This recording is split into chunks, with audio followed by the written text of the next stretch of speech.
वशिष्यते। पूर्णस्य पूर्णमादाय पूर्णमेवावशिष्यते।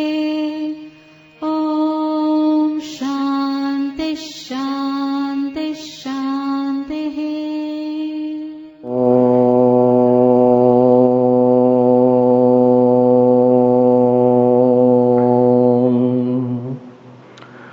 भद्रं कर्णेभिः शृणुयाम देवाः। भद्रं पश्येमाक्षभिर्यजत्राः। स्थिरैरङ्गैस्तुष्टुवांशस्तनूभिर्व्यसेम देवहितं जदायुः। स्वस्ति न इन्द्रो वृद्धस्रवाः। स्वस्ति नः पूषा विश्ववेदाः। स्वस्ति नस्तार्क्ष्यो अरिष्टनेमिः। स्वस्ति नो बृहस्पतिर्दधातु। ॐ शान्ति शान्ति शान्तिः। शङ्करं शङ्कराचार्यं केशवं बादरायणं सूत्रभाष्य कृतौ वन्दे भगवन्तौ पुनः पुनः। ईश्वरो गुरुरात्मेति मूर्तिभेदविभागिने व्योमवद्व्याप्तदेहाय दक्षिणामूर्तये नमः। ॐ शान्ति शान्ति शान्तिः।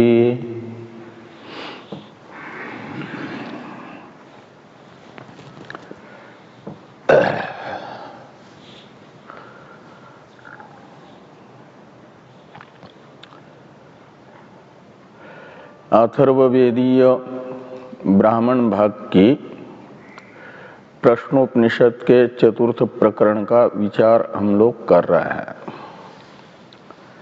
इस चतुर्थ प्रकरण में ब्रह्म जिज्ञासु ऋषि सौर्यायनी गार्ग्य ने आचार्य पिप्पलाद जी से अवान्तर 5 प्रश्न किए हैं। इनमें से 2 प्रश्नों का उत्तर आचार्य गार्ग्य जी ने जो दिया, आचार्य पिप्पलाद जी ने जो दिया है, उसके व्याख्यान रूप भाष्य सहित मूल का विचार हम लोग कर चुके हैं। आचार्य गार्ग्य जी के प्रति, आचार्य पिप्पलाद जी के प्रति ऋषि गार्ग्य जी का प्रश्न है तीसरा, कि इस कार्यक्रम संघात में स्वप्नों को कौन देखता है। कतर एष देवः स्वप्नान् पश्यति। ये जो तृतीय प्रश्न है, इसका उत्तर देना प्रारंभ कर रहे हैं भगवान आचार्य पिप्पलाद जी। अत्र एष देव स्वप्ने महिमानम अनुभवति। यह उत्तर वाक्य है। कतर एष देव स्वप्नान पश्यति, ये है प्रश्न। इससे पूछा गया स्वप्न अवस्था के धर्मी को। स्वप्न अवस्था के धर्मी को बताया गया तत्र येषः देवः स्वप्ने महिमानम अनुभवति। इससे तो यहाँ पर जो अत्र शब्द है वह परामर्शक है जब बाह्य इंद्रियों का व्यापारोपरम होकर वे मन के अधीन हो गई हो, प्राण सब व्यापार हो और अभी मन का सुषुप्ति में गमन नहीं हुआ है, मन निर्व्यापार नहीं हुआ है, ऐसी अवस्था में उसका परामर्शक है ये अत्र शब्द। वह अवस्था होगी, वह काल होगा जागृत और सुषुप्ति का अंतराल। इसलिए अत्र शब्द का अर्थ भगवान भाष्यकार करेंगे जागृत सुषुप्त्योः अंतराले, ऐसा जागृत और सुषुप्ति के बीच वाला काल, बीच वाली अवस्था वो है स्वप्न अवस्था। तो स्वप्ने यानी उस समय क्या होता है तो कहते हैं स्वप्ने येष देवः महिमानम अनुभवति। तो स्वप्न यानी स्वप्न अवस्था में येष देवः, इसमें देव शब्द मन का परामर्शक है और येषः शब्द बता रहा है देव शब्दित मन में साक्षी प्रत्यक्ष सिद्धत्व। साक्षी प्रत्यक्ष है, साक्षी वेद्य है कौन? मन। तो येषः देवः का अर्थ हो जाएगा साक्षी प्रत्यक्ष सिद्ध जो मन। मन को देव शब्द से यहाँ पर इसलिए कहा गया कि मन ही वासना में जो स्वप्न प्रपंच है उसका ग्राहक है। उस समय मन रूपी उपाधि उद्भूत वासना से युक्त न हो तो स्वप्न जगत की प्रतीति नहीं होती है और उद्भूत वासना से युक्त मन के रहने पर ही स्वप्न प्रतीत होता है। इसलिए माना जाएगा जिसके रहने से उद्भूत वासना से युक्त होने से स्वप्न प्रतीत होता है, जिसके उद्भूत वासना से युक्त अनुपस्थिति से स्वप्न का अभाव माना जाता है, वही स्वप्न अवस्था का धर्मी है। स्वप्न अवस्था उसी का धर्म है। तो उद्भूत वासना से युक्त मन के रहने पर ही स्वप्न का होना है और उद्भूत वासना से रहित मन के होने पर न रहने पर स्वप्न का अभाव है। इसलिए ये देव शब्द से यहाँ पर मन को कहा जा रहा है, वह ज्ञान का करण भी है। और दिव धातु से देव शब्द बना है, वह द्योतन रूप अर्थ को बताता है और द्योतन में निमित्त है, प्रकाश में ज्ञान में कौन? मन। इसलिए देव शब्द से उसे कहा गया। तो येषः देवः का अर्थ निकलेगा उद्भूत वासना से युक्त अंतःकरण मन। वही स्वप्न अवस्था में महिमा को प्राप्त करता है। तो महिमा किसको कहा जाता है? महिमा शब्द का अर्थ है विभूति। विभूति का अर्थ है स्वप्न जगत रूपी जो विविध ग्राह्य ग्राहक रूप वस्तुएं हैं उन रूपों में अभिव्यक्त होना, ये है उन रूपों से प्रतीत होना, ये महिमा का अनुभव करना है। तो महिमा हो जाएगी विविध रूप भवन, और विविध रूपता का भवन है वहाँ दृश्य भी और स्वप्न में दर्शक भी और दर्शन के कारण भी मन ही बना हुआ है। जागृत अनुभव से जन्य संस्कार से संस्कारित मन में अनेकों संस्कार है। उनमें से उस दिन के स्वप्न में भोगे जाने वाले प्रारब्धगत पुण्य का फल भोगना होगा तो अनुकूल विषय और अनुकूल विषय की ग्राहक इंद्रिया और भोक्ता के रूप में मन ही प्रतीत होता है स्वप्न में। और जब पापात्मक प्रारब्ध का फलोपभोग करना होगा तो प्रतिकूल विषय के रूप में भी जो प्रतिकूल विषय का संस्कार है जागृत अनुभव से आहित, वह अभिव्यक्त होता है और उसका करण श्रोत्रादि वो भी वासनामय ही प्रकट होते हैं और उसका ग्राहक जो भोक्ता है प्रतिकूल विषय का ग्रहण करके दुखी होने वाला, वह भी प्रकट हो जाता है इसी वासनामय मन से ही। यानी मन ही इन रूपों का धारण करता है। स्वप्न जगत कोई मन से अतिरिक्त नहीं है, मन का ही धारण किया हुआ रूपांतर है। जैसे रस्सी का ही रस्सी के अज्ञान से भासमान रूपांतर है सर्पादि।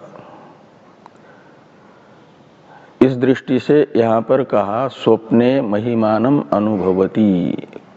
अनुभवती का करता है एष देव शब्दित मन।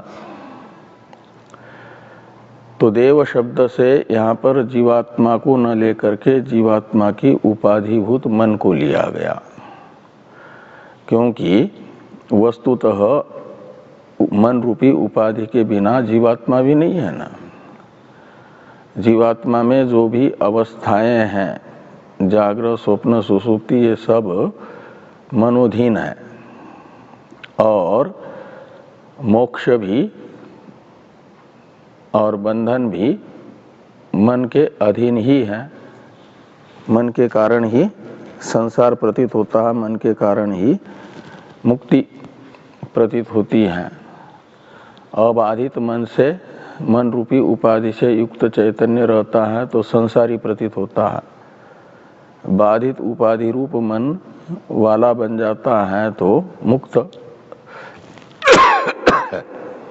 स्वरूपतः वह न तो अध्यासवान है न तो अध्यास की निवृत्ति रूप मोक्ष है उसका। पहले बंधन हो तो उसका मोक्ष होगा। तो ये मन रूपी उपाधि की ही जागृत आदि सारा व्यवहार है, ये दिखाने के लिए यहाँ पर एष देवः इससे मन को ही लिया गया है। अब महिमा को ही स्पष्ट करते हुए कहा जा रहा है। महिमा का अनुभव कैसे करता है मन, इसे स्पष्ट करते हुए यह वाक्य है कि यद दृष्टम अनुपश्यति। तो यद दृष्टम यानी जागृत अवस्था में चक्षु इंद्रिय से ग्राह्य के रूप में जिन रूप या रूपादि मान द्रव्य का ग्रहण किया है उसे तो ये दृष्टम में पहले दृष्ट शब्द से लेना। जागृत अवस्था में चक्षुग्राह्य बना हुआ जो घटादि है वो है दृष्ट शब्दार्थ, जागृत अवस्था में अनुभूत चक्षु इंद्रिय से। तो जो अनुभव होता है उसका संस्कार पड़ता है। तो जागृत अवस्था में चक्षु इंद्रिय ग्राह्यत्वेन रूपेण घटादि का अनुभव किया है तो वैसा ही घटादि का संस्कार भी पड़ा है मन में, और उसी संस्कार से संस्कारित मन हुआ और किसी समय उस संस्कार से जन्य घटादि पदार्थों को विषय करने वाला अनुभव निमित्तक दुख भोगने वाला प्रारब्ध आया।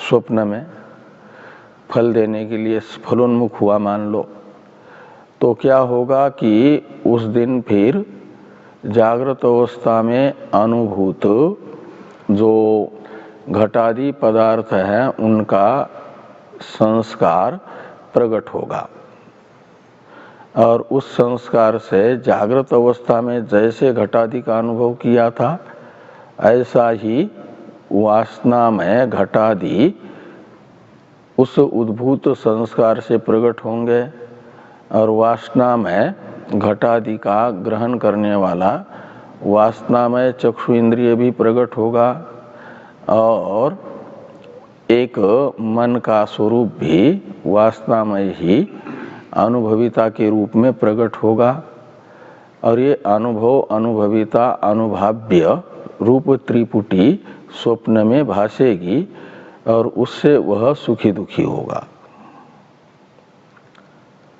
ये दूसरे दृष्टम अनुपश्यति इस वाक्य से कहा है, यानी यद दृष्टम तदेव दृष्टम स्वप्ने अनुभवति, अनुपश्यति ऐसा अन्वय करना। तो यद शब्द के अनुरोध से तत् का अध्यार करना, उसका अन्वय करना दृष्टम के साथ, तदेव दृष्टम का मतलब जागृत अवस्था में जिसका अनुभव करके संस्कार प्राप्त किया था उस संस्कार से प्रकट हुए घटादि पदार्थों का ही अनु यानी पुनः पश्यति यानी दर्शन करता है, चक्षु इंद्रिय से देखता है उसे। वह चक्षु इंद्रिय भी वासनामय ही है, व्यावहारिक नहीं है, क्योंकि उस समय तो व्यावहारिक जागृत अवस्था का जो चक्षु इंद्रिय है उसका व्यापार उपरम हुआ है, वह मन के अधीन हुआ है स्वप्न अवस्था में। तो इसलिए जो देख रहा है चक्षु इंद्रिय से वह चक्षु इंद्रिय भी माना जाएगा वासनामय ही।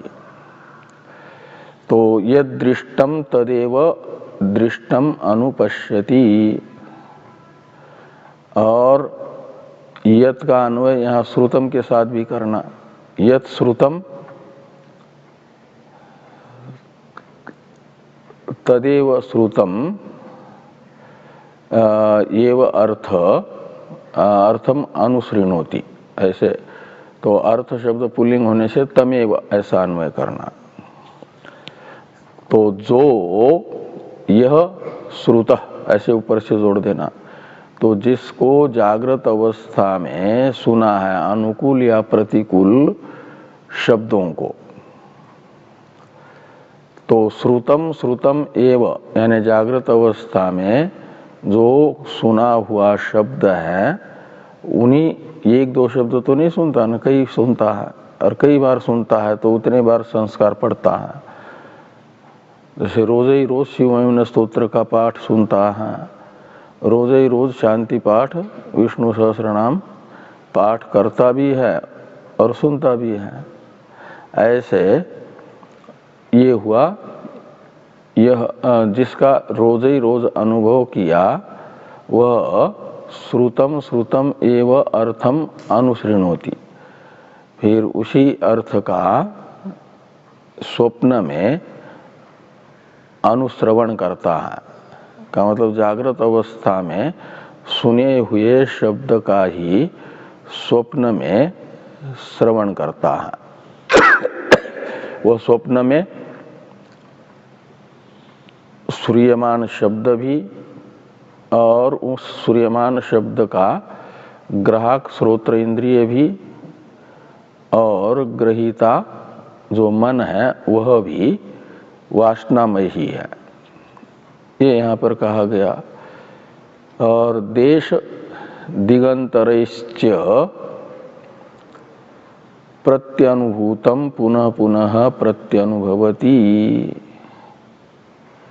तो देश दिक इनमें करना द्वंद्व समास, देशश्च और दिक्च इति देश दिशौ,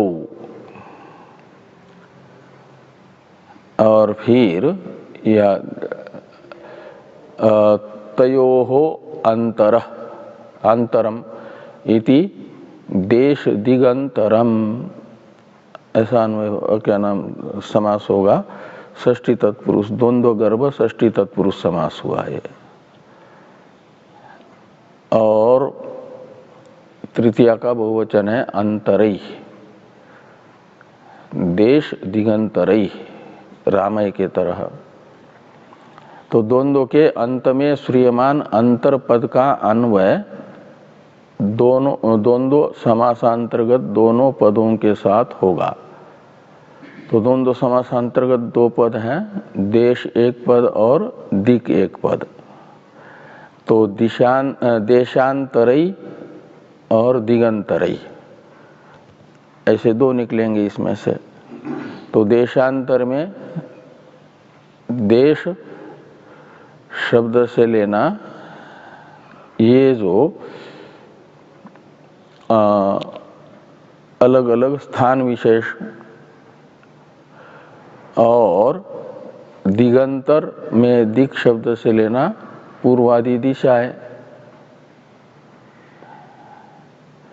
तो देशांतरी यानी जगन्नाथपुरी, द्वारका इत्यादि एक पूरब में है तो एक पश्चिम में है। और दिक शब्द से ली गई दिशा है। तो देशांतर में तथा दिशांतर में जो प्रत्यनुभूत है यानी बार बार अनुभूत है पदार्थ, प्रत्यनुभूतम,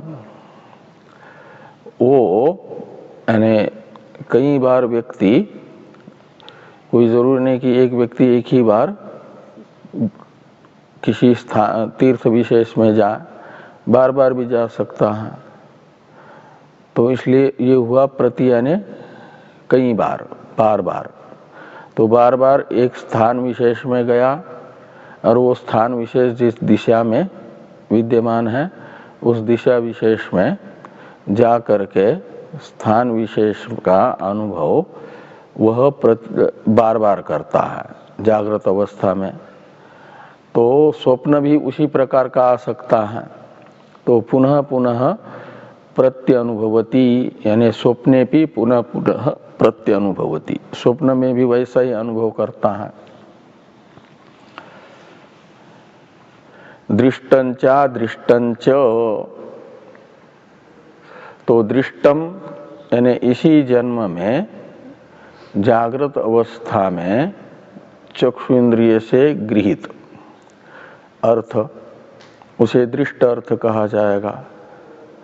और अदृष्ट शब्द से लिया जाएगा इस जन्म में जिसका चक्षु इंद्रिय से ग्रहण नहीं हुआ ऐसा पदार्थ अदृष्ट हुआ। लेकिन सर्वथा अदृष्ट हो ऐसा नहीं, इस जन्म में नहीं देखा है। तो जन्मांतर में, पूर्व जन्म में, किसी न किसी जन्म में देखा हुआ पदार्थ है, तो उसका संस्कार कभी उद्भूत हो जाता है, जिसका इस जन्म में अनुभव नहीं किया। पहले किसी जन्म में अनुभव हुआ था, उससे बुद्धि में संस्कार पड़ा था।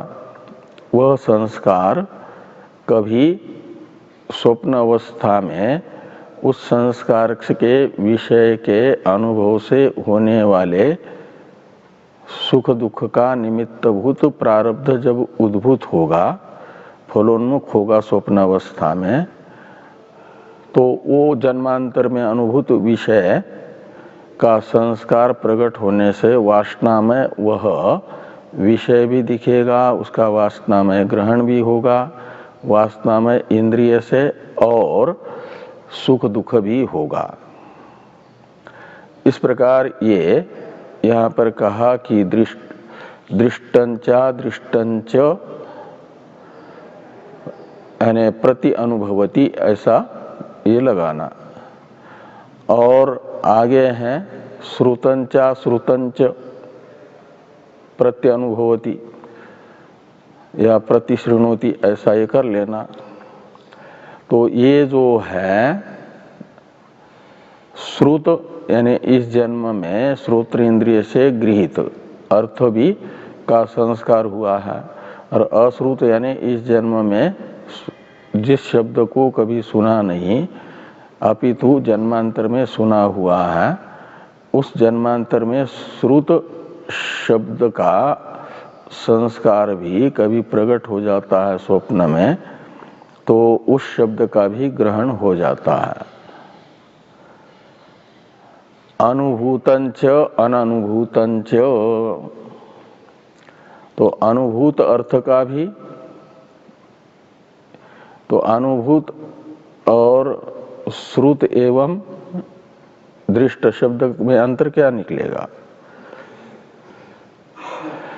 चक्षु इंद्रिय से दृष्ट पदार्थों को तो चक्षु इंद्रिय से अनुभूत कहा जाएगा कि नहीं? लेकिन यहाँ अनुभूत शब्द से लेना बाह्य इंद्रिय निरपेक्ष केवल मन से अनुभूत, जागृत अवस्था में जो सुखादि है उनका अनुभव बाह्य इंद्रियों से होता है कि मन से होता है? बाह्य इंद्रियों से, मन से। तो बाह्य इंद्रिय निरपेक्ष मन से सुख दुख इच्छा आदि का अनुभव होता है, उसे मानस प्रत्यक्ष कहते हैं तार्किक। तो जो मानस प्रत्यक्ष का विषय है उसे कहा जाएगा अनुभूत जागृत अवस्था में, केवल मन से दृष्ट। और अननुभूत का अर्थ है इस जन्म में केवल मन से भी जिसका अनुभव नहीं किया अपितु जन्मांतर में किया था, उसे कहा जाएगा अननुभूत पदार्थ।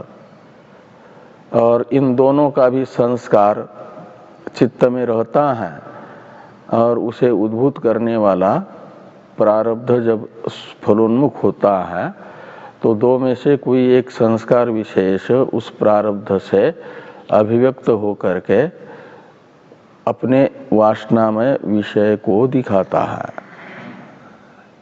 इसलिए कहा कि अनुभूतंच अननुभूतंच,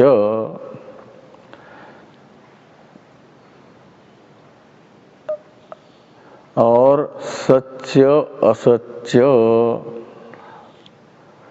तो सत यानी कार्य, असत यानी कारण। तो कार्य कारण रूप पदार्थ सत कहा जाता है इंद्रिय ग्राह्य अभिव्यक्त नाम रूपात्मक वस्तुओं को।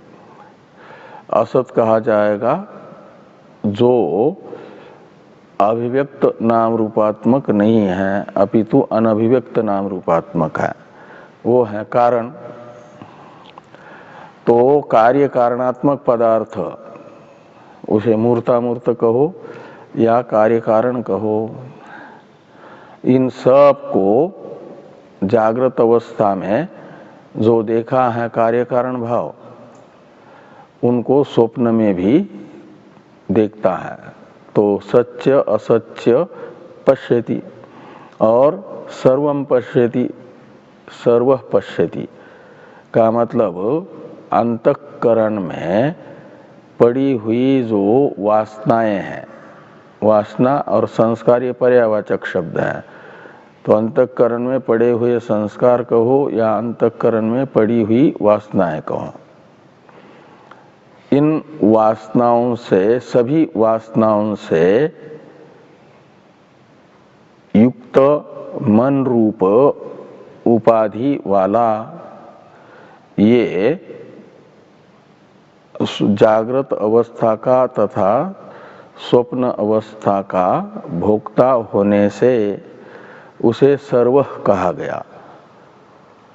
तो सर्वः पश्यति, इसमें पश्यति का कर्ता है सर्व, तो सर्व का मतलब जो भी दिख रहा है उन सब के संस्कार से संस्कारित उद्भूत वासनाओं से युक्त मन उपाधिक, और वहाँ उपाधि की ही प्रधानता है, मन उपाधि वाला पश्यति।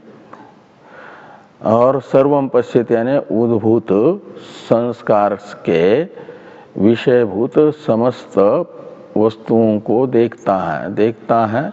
इसमें पश्यति उपलक्षण है श्रवणादि का भी, खाली देखता ही है ऐसा नहीं, शृणोति, जिघ्रति इत्यादि ये सब ले लेना उपलक्षण विधया।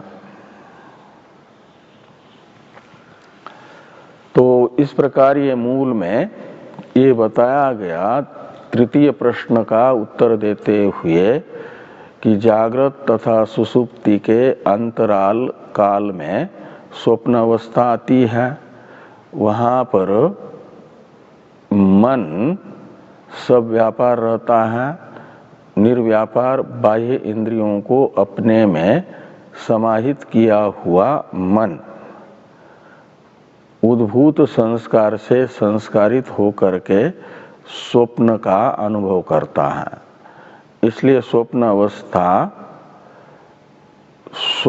अवस्था के भोक्ता में उपाधि की प्रधानता होने से, यानी मन की प्रधानता होने से मन की अवस्था मानी गई। वो मन रूप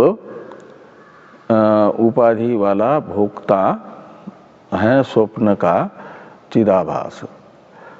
लेकिन मन न हो तो न स्वप्न है, न जागृत है, न सुषुप्ति है। इसलिए माना जाएगा मन रूपी उपाधि की ही प्रधानता। तो मन रूप उपाधि का धर्म माना जाएगा स्वप्न को, और आत्मा इस स्वप्न अवस्था रूप धर्म से रहित ही है, निर्धर्मक है, वो निर्विशेष है, निरुपाधिक है। और यही दिखाना है, इसी के लिए ये सब प्रश्न किए हैं। तुम पदार्थ शोधन उपयोगी ये प्रश्न है। भाष्य है इसका, भाष्य को देखिए। अत्र यानी जो अवतरण था पंचम खंडिका का एक वाक्य भाष्य में, यत् पृष्ठम कतर एष देव स्वप्नान पश्यति इति, यानी आचार्य पिपलाद जी से ऋषि सौर्यायनी गार्ग्य ने जो ये पूछा था कि स्वप्न कौन सा देव देखता है, अर्थात किसका धर्म स्वप्न है, ये जो पूछा था, कहते हैं तद आह, ये पृष्ठ अर्थ को बताया जा रहा है। जागृत अवस्था के धर्मी को, क्या स्वप्न अवस्था के धर्मी को बताया जा रहा है।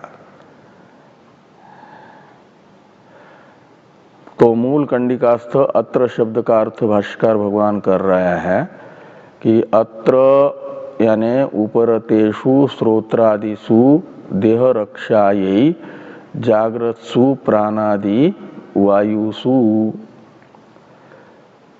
प्राक सुसुप्ति प्रतिपत्तेः एतस्मिन् अंतराले। तो ये प्राक सुसुप्ति प्रतिपत्ते, यहाँ पूर्ण विराम है क्या भाष्य में? प्राक सुसुप्ति प्रतिपत्ते नहीं है ना, अंतराले में होगा, अंतराले के पास में होगा ना, कॉमा वगैरह कुछ। हाँ, तो वो वाला पूर्ण विराम नहीं होना चाहिए। और अत्र पदार्थ बताया है अंतराले तक, ये उपरतेषु से लेकर के अंतराले यहाँ तक ये अत्र पदार्थ है कि श्रोत्रादि बाह्य इंद्रिया उपरत हो गई, यानी अपने अपने विषय ग्रहण रूप व्यापार से रहित हो गई, मन के अधीन हो गई। और देह की रक्षा के लिए पहले बताया था ना कि तीनों अवस्था में प्राण व्यापार रत रहते हैं, व्यापार उपरत नहीं होते हैं। इसलिए देह रक्षा ये जागृतसु प्राणादि वायुसु, और प्राणादि पंचवायु जग रहे हैं का मतलब व्यापार रत है। और किस लिए वो ये जगते हैं? तो देह रक्षा, ये देह की रक्षा के लिए। और प्राक सुसुप्ति प्रतिपत्ते, और अभी सुसुप्ति अवस्था में पहुंचा नहीं है, सुसुप्ति अवस्था को प्राप्त करने से पहले। सुसुप्ति प्रतिपत्ते है पंचमी है, तो सुसुप्ति प्रतिपत्ते है प्राक का अर्थ निकलेगा सुसुप्ति में पहुंचने से पहले।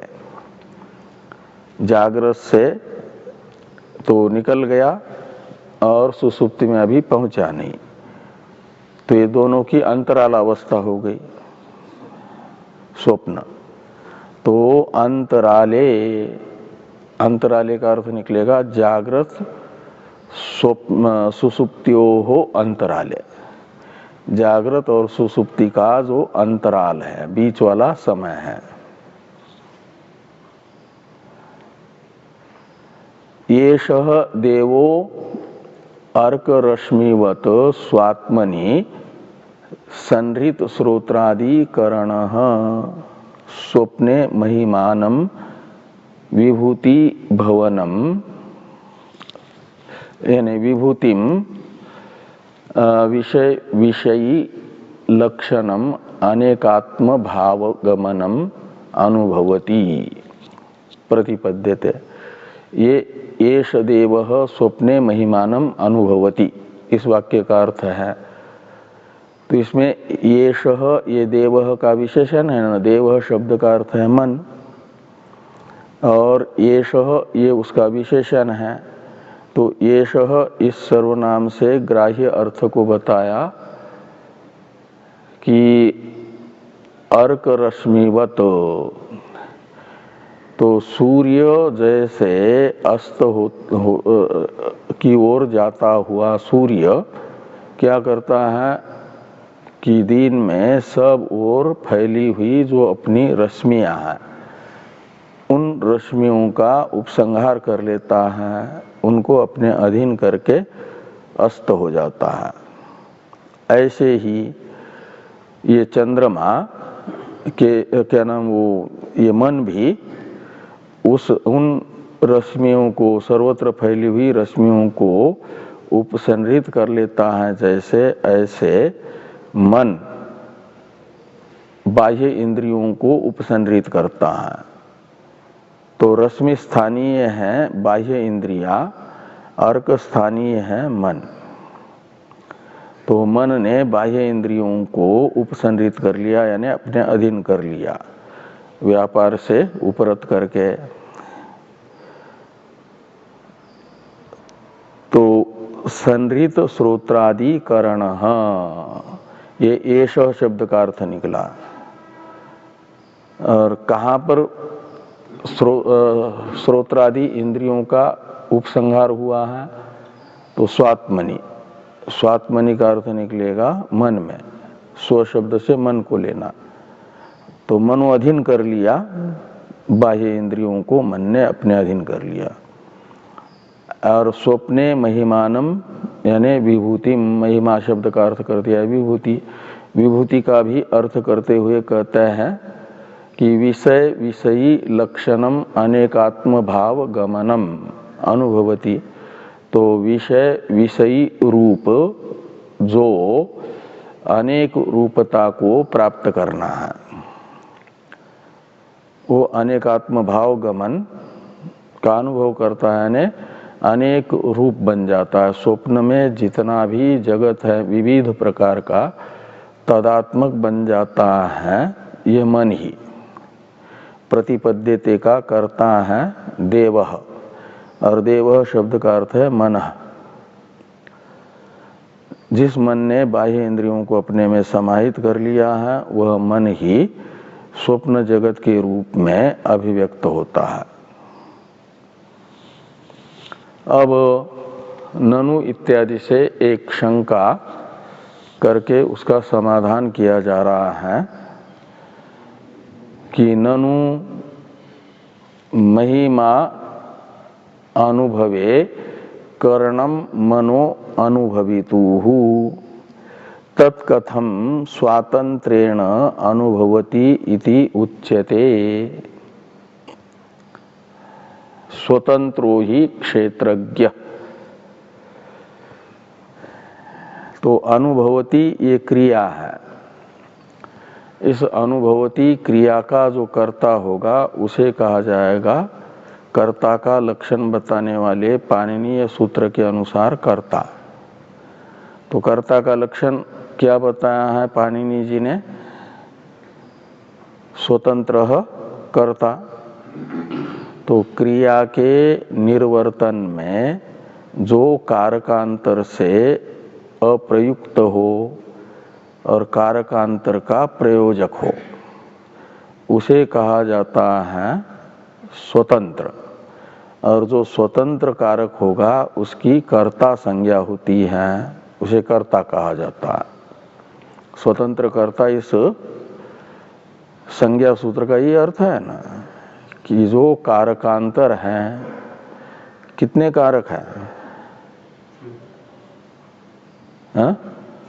6। तो कारक शब्द से तो लिया जाएगा कर्ता कारक को, तो कारकांतर शब्द से लिया जाएगा बाकी 5 कारकों को। कर्म, करण, संप्रदान, अधिकरण और क्या नाम, संप्रदान और अधिकरण, अपादान एक। तो ये जो है 5 करण, 5 हो गए कारकांतर। और इन 5 कारकांतर का जो प्रयोजक है और स्वयं किसी भी कारकांतर से प्रयुक्त नहीं है, प्रयोजक कहते हैं प्रेरणा देने वाले को। इन 5 कारकों को तो क्रिया के अनुकूल व्यापार करने के लिए प्रेरित करेगा, लेकिन स्वयं इन 5 में से किसी भी कारक से प्रेरित नहीं होगा। जो कारक उसे कर्ता कारक कहा जाएगा। 6 कारकों में से ऐसा एक कारक है जो कर्ता है। तो अनुभव क्रिया के प्रति स्वतंत्र कारक कौन होगा, यानी कर्ता कारक कौन होगा? तो जो स्वप्न का अनुभव कर रहा है। तो स्वप्न का अनुभव तो मन थोड़ी करता है, स्वप्न का अनुभव तो होता है क्षेत्रज्ञ को, यानी जीव को। शंका करने वाले कहते हैं, ये लिखा है ना कि स्वतंत्रो ही क्षेत्रज्ञ, यानी स्वप्नानुभवे स्वतंत्रो ही क्षेत्रज्ञ। स्वप्न का अनुभव करने में क्षेत्रज्ञ स्वतंत्र है। स्वतंत्र है का मतलब कर्ता है। स्वतंत्र शब्द का अर्थ है कर्ता। तो अनुभव क्रिया के प्रति कर्ता कारक तो क्षेत्रज्ञ है, और उस क्षेत्रज्ञ को अनुभव क्रिया के प्रति अनुभव क्रिया के निर्वर्तन में उपकारक जो है अन्य कारक उनकी अपेक्षा होती है, तो उसमें से करण कारक की भी अपेक्षा होती है। तो अनुभव ये ज्ञान है, तो उसमें करण तो बनेगी ज्ञानेन्द्रिया। ज्ञानेन्द्रिया दो प्रकार की हैं, बाह्य करण रूप और अंतःकरण रूप मन। तो उसमें से बाह्यकरण चक्षुरादियों का तो व्यापारोपरम हुआ है, वे तो सब व्यापार है नहीं, तो बचा फिर अंतःकरण मन ही। तो वह मन तो स्वप्न का अनुभव रूप जो क्रिया, उस क्रिया के निर्वर्तन में करण कारक बनेगा, उसे करण रूप कारक कहा जाएगा और कर्ता कारक माना जाएगा क्षेत्रज्ञ को अनुभव क्रिया के प्रति। और यहाँ आपने यानी श्रुति ने एष देव स्वप्ने महिमानम अनुभवति में अनुभव क्रिया के कर्ता के रूप में मन को बताया है। ये अनुचित लगता है, क्योंकि मन तो करण है, करण को कर्ता बताना ये गलत है ना।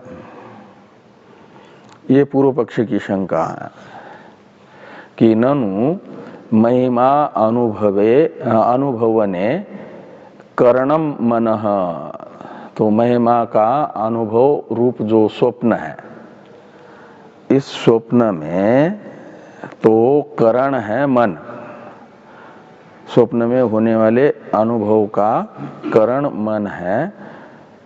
अनुभवितु यानी स्वप्न के अनुभव करने वाला, अनुभवितु षष्ठी है, तो अनुभवितु वो क्षेत्रज्ञस्य ऐसा अन्वय करना, क्षेत्रज्ञस्य ये षष्ट्यंत का अध्यार कर लेना।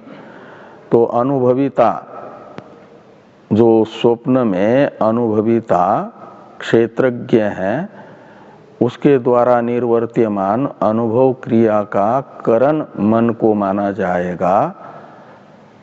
तत्कथम स्वातंत्रेण अनुभवति, तो स्वतंत्र रूप से मन ही स्वप्न में अनुभव करता है, ऐसा बताया जा रहा है। स्वातंत्र्येन यानी कर्तृत्वेन रूपेण, अनुभव क्रिया के कर्तृत्वेन रूपेण मन का निर्देश कैसे किया जा रहा है। अनुभवति इति कथम उच्यते, ऐसा अन्वय करना कि मन ही अनुभव करता है, ऐसा कैसे कहते हो। अनुभव करता तो स्वतंत्र क्षेत्रज्ञ है, स्वतंत्रो ही क्षेत्रज्ञ यानी अनुभवे स्वतंत्रो ही क्षेत्रज्ञ, ऐसा अन्वय करना। तो अनुभव का कर्ता तो क्षेत्रज्ञ है, मन करण है, तो करण को ही कर्ता के रूप में श्रुति ने कैसे प्रस्तुत किया, ये हो गई आशंका। इस आशंका का निराकरण नैष दोषः इत्यादि से भगवान भाष्यकार कर रहे हैं। इस प्रतिवचन वाक्य पर विचार हम लोग कल करते हैं। ओम भद्रं कर्णेभिः शृणुयाम देवाः, भद्रं पश्येमाक्षभिर्यजत्राः, स्थिरैरङ्गैस्तुष्टुवागुंशस्तनूभिर्व्यसेम देवहितं जदायुः। स्वस्ति न इन्द्रो वृद्धस्रवाः, स्वस्ति नः पूषा विश्ववेदाः, स्वस्ति नस्तार्क्ष्यो अरिष्टनेमिः, स्वस्ति नो बृहस्पतिर्दधातु। ओम शांति शांति शांति। शंकरं शंकराचार्यं केशवं बादरायणं सूत्रभाष्य कृतो वंदे भगवन्तो पुनः पुनः। ईश्वरो गुरुरात्मेति मूर्तिभेद विभागिने व्योमवद्व्याप्तदेहाय दक्षिणामूर्तये नमः। ओम शांति शांति शांति। ॐ शान्ति शान्ति शान्ति।